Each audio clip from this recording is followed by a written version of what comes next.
Hello दोस्तों। तो उत्तर पाठशाला में एक बार फिर से आपका बहुत बहुत स्वागत है। और आज हम बात करेंगे 6, 7 और 8 जुलाई के सभी इम्पोर्टेंट उत्तराखंड के बनने वाले क्वेश्चंस के ऊपर।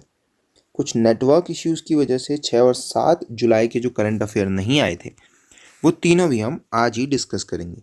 और उसके साथ ही आज के नेशनल और इंटरनेशनल करंट अफेयर्स को भी आप हमारे चैनल पर देख सकते हैं।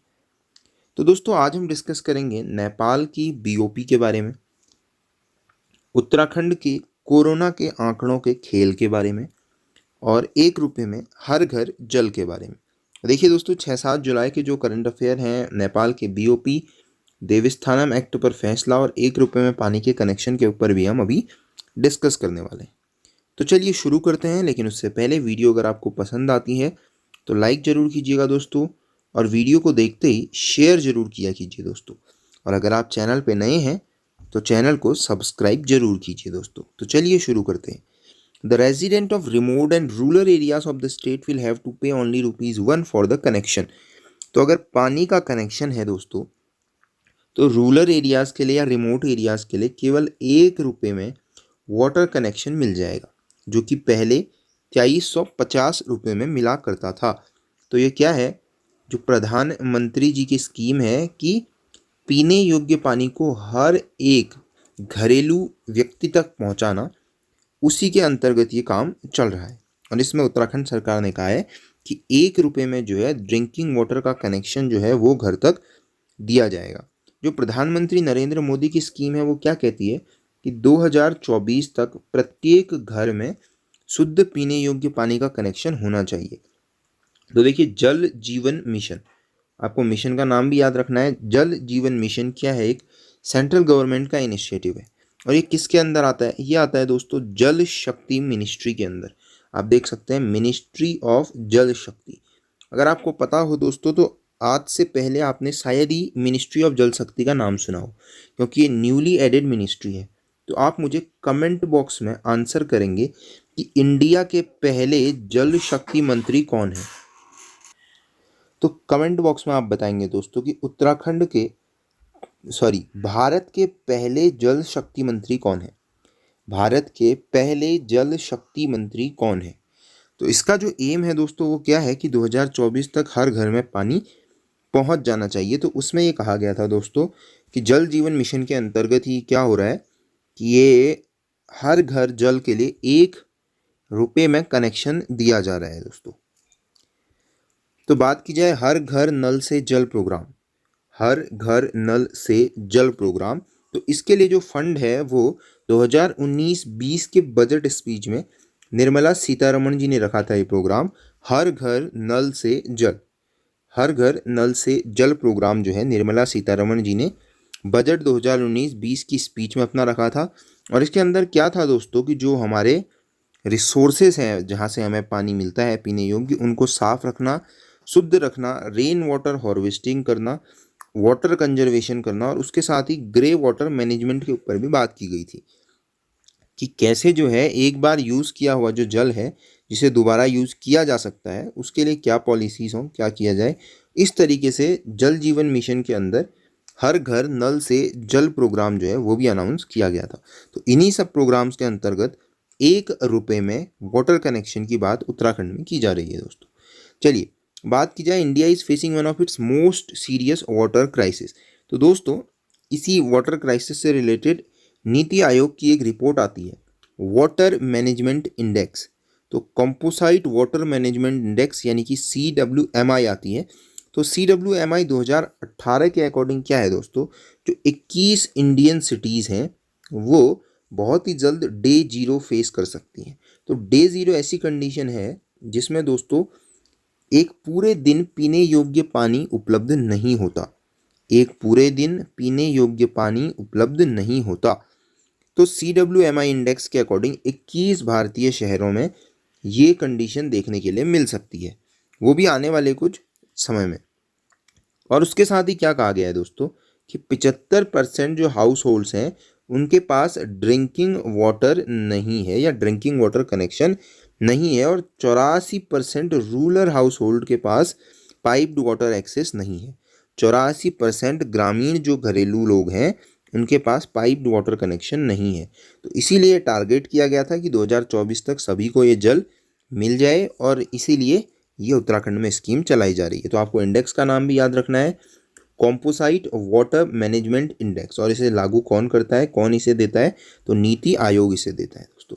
चलिए अगली बात की जाए नेपाल सशस्त्र प्रहरी एनएसपी की। तो उसने अपने 6 नए बीओपी में से 2 बीओपीज को हटा लिया है दोस्तों। 2 अपने बीओपीज को हटा लिया है। धारचूला एरिया से, जो कि पिथौरागढ़ डिस्ट्रिक्ट में पड़ता है, वहाँ से उसने 2 बीओपी हटा दिए हैं। रिसेंट करंट अफेयर में हमने डिस्कशन किया था कि वो बीओपी बना रहा है नेपाल, और अभी उसने 2 बीओपी अपने हटा लिए हैं।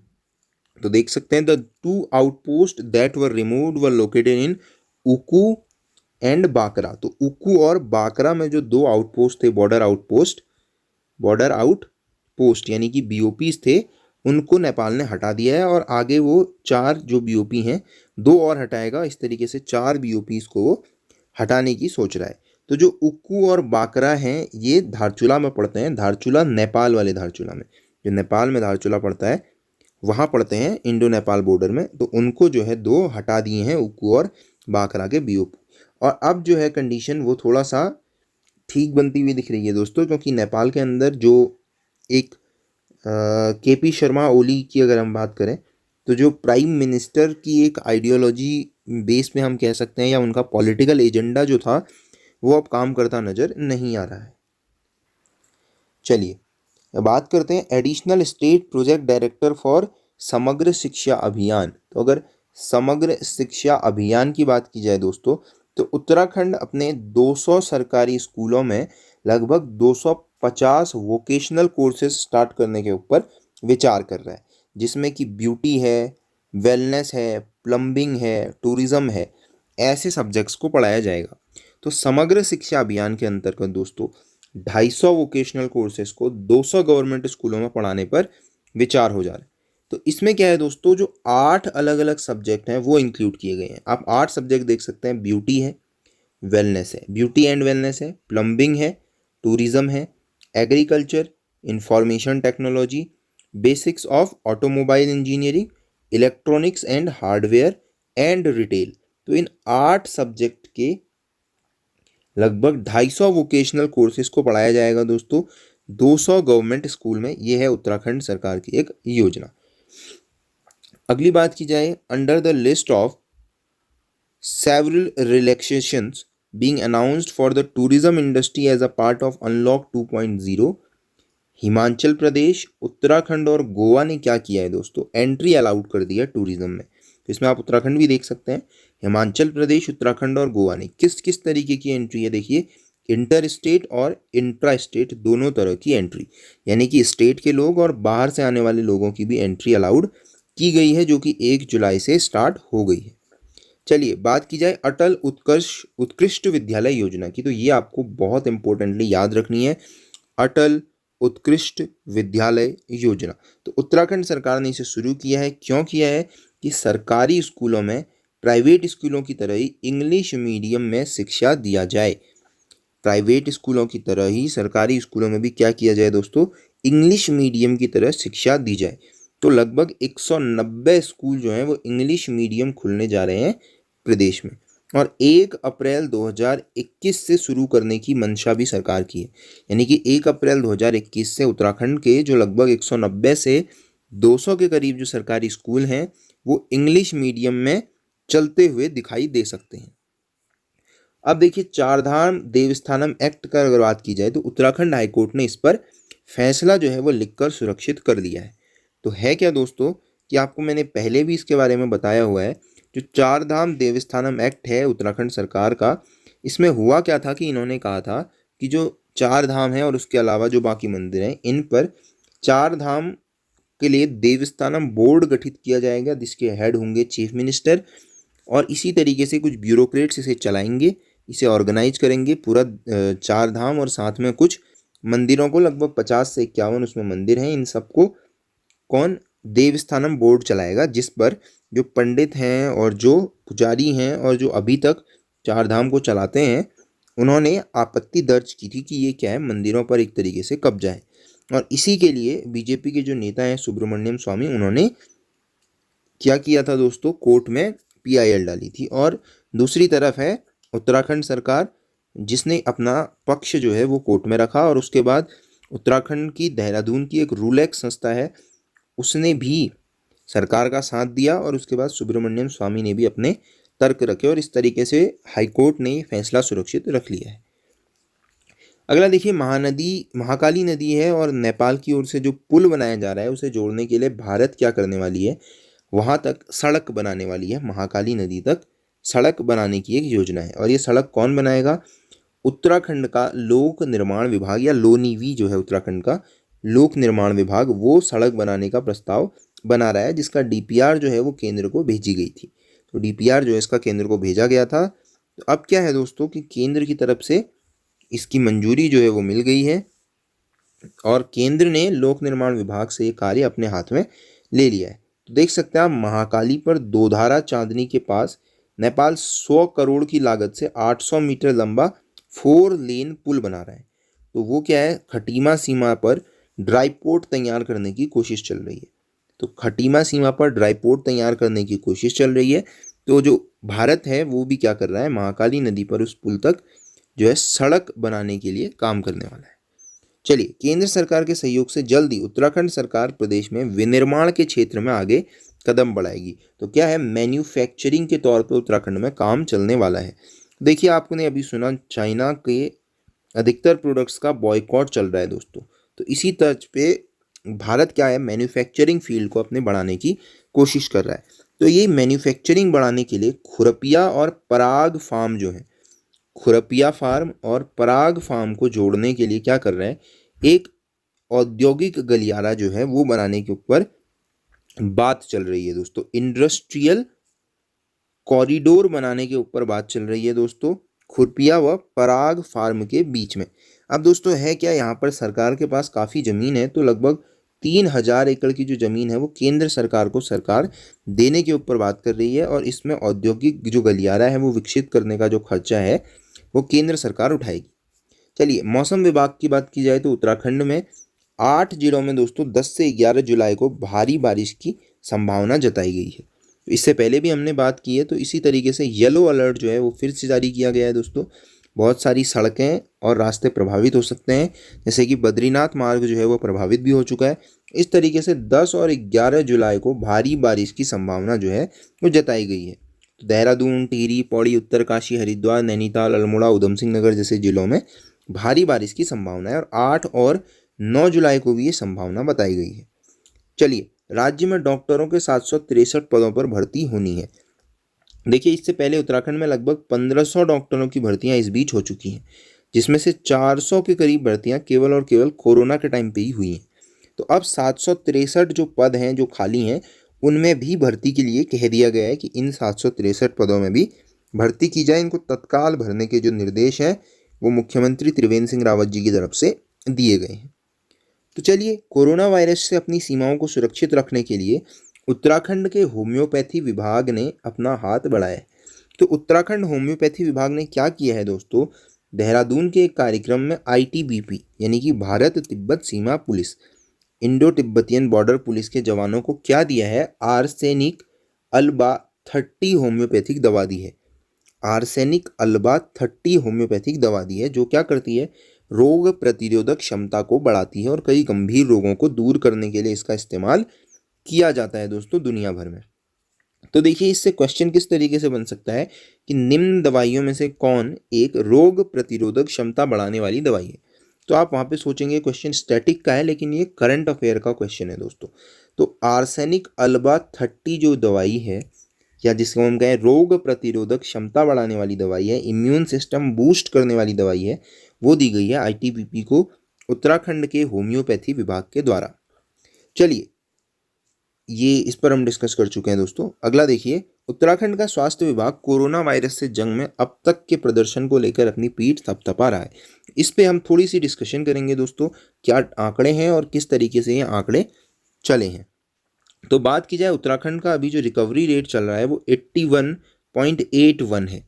रिकवरी रेट 81.81 है, और इसके हिसाब से उत्तराखंड तीसरे नंबर पे आता है बेस्ट रिकवरी रेट में। और जो डबलिंग रेट है वो हमारा 59.62 दिन हो गया है पिछले 7 दिनों से। यानी कि अगर आज एक केस है तो इस केस को 2 होने में 59.62 यानी कि लगभग लगभग 60 दिन लगेंगे। अगर 2 हैं तो 4 होने में 60 दिन लगेंगे, और अगर 2000 केस हैं तो उनको 4000 होने में 60 ही दिन का वक्त लगेगा। तो इस तरीके से 6 जुलाई को क्या हुआ दोस्तों, टिहरी और रुद्रप्रयाग 2 जिलों को 0 केस का जिला घोषित कर दिया गया। यानी कि इन 2 जिलों में 0 केस हो गए हैं। तो ये आंकड़ों का किस तरीके से खेल है इसकी बात की जाए दोस्तों, तो 6 जुलाई को केवल 1175 सैंपल ही टेस्टिंग के लिए भेजे गए थे। तो इस तरीके से हो क्या रहा है दोस्तों, उत्तराखंड में पेंडिंग मामलों की संख्या बढ़ती जा रही है। चलिए आंकड़ों पर ही बात करते हैं कि 2000 रुद्रप्रयाग में देखिए 2033 लोगों के सैंपल लिए गए थे, जिसमें से 66 जो है कोरोना पॉजिटिव आए, 65 रिकवर हुए और 1 की मौत हो गई। तो इस तरीके से 0 केस जो है वो कहाँ हो गए, रुद्रप्रयाग में। लेकिन रुद्रप्रयाग में कुल मिलाकर 29,000 प्रवासी पहुंचे थे। 29,000 से ज़्यादा पहुंचे थे, लगभग 29,000 प्रवासी पहुंचे थे, जिसमें से केवल 2033 की टेस्टिंग हुई, यानी कि 10% टेस्टिंग। इसी तरीके से टिहरी में पहुंचे थे 54,000 से ज़्यादा, लगभग लगभग 55,000 के करीब प्रवासी, और केवल 4,305 सैंपल लिए गए। यानी कि यहाँ भी 10% से कम टेस्टिंग रही। तो केवल 10% टेस्टिंग या 10% के इक्वल टेस्टिंग करी गई है, और उसके बाद इन जिलों में अब केसेस को ख़त्म होने की बात कही गई है 0%, और उसके बाद काफ़ी ज़्यादा इसको प्रचारित भी किया गया है दोस्तों। लेकिन देखिए 7 जुलाई को ही 421 पॉजिटिव केस टिहरी में पाए गए थे, और एक व्यक्ति 7 जुलाई को ही पॉजिटिव मिला है। तो इस तरीके से अगर बात की जाए दोस्तों, तो 4,305 सैंपलिंग में से काफ़ी ज़्यादा पॉजिटिव यहाँ मिले थे। 418 ठीक हुए, 2 लोगों की यहाँ मृत्यु हो गई है दोस्तों। तो ऐसे में 0 केस जो कहे जा रहे हैं वो करंट की कंडीशन है। लेकिन बात की जाए 54,000 और लगभग लगभग 29,000 की, तो इसमें से केवल और केवल 10% की टेस्टिंग के आधार पर ही ये आंकड़े आए हैं। और उत्तराखंड में प्रति 10 लाख में जो टेस्टिंग की दर है वो है 0.72%, यानी कि 10 लाख लोगों में से 7,236 के सैंपल लिए गए हैं। अब 6 जुलाई तक उत्तराखंड की कुल आबादी है 1.10 करोड़। तो 1.10 करोड़ में से आप देखिए लगभग 80,000 लोगों के सैंपल लिए गए हैं। तो 1 करोड़ 10 लाख लोगों में से केवल और केवल 80,000 लोगों के जो केस हैं वो उत्तराखंड में लिए गए हैं। अब अगर बात की जाए पेंडिंग केसों की दोस्तों, तो 6 जुलाई को उत्तराखंड में लगभग लगभग 6,109 पेंडिंग केसेस थे। तो 6,109 पेंडिंग केसेस हैं जिनके रिजल्ट अभी तक नहीं आए हैं। और उत्तराखंड के अंदर 2 प्राइवेट लैब को मिलाकर कुल 13 लैब्स काम कर रही हैं, यानी कि 11+2 जो लैब्स हैं वो उत्तराखंड में टेस्टिंग का काम कर रही हैं। तो ये थे दोस्तों आज के सभी इंपॉर्टेंट करंट अफेयर्स। आप व्हाट्सएप के माध्यम से, यूट्यूब के माध्यम से, इंस्टाग्राम, फेसबुक, ट्विटर और साथ ही साथ आप टेलीग्राम के माध्यम से भी हमसे जुड़ सकते हैं। तो व्हाट्सएप नंबर ये रहा, और बाकी सारी जगहों पे आप उत्तर पाठशाला को सर्च कर सकते हैं और हमसे जुड़ सकते हैं दोस्तों। अगर आप चैनल पर नए हैं तो चैनल को सब्सक्राइब करें, वीडियो पसंद आती है तो लाइक करें और शेयर ज़रूर करें दोस्तों। Thank you, till next video.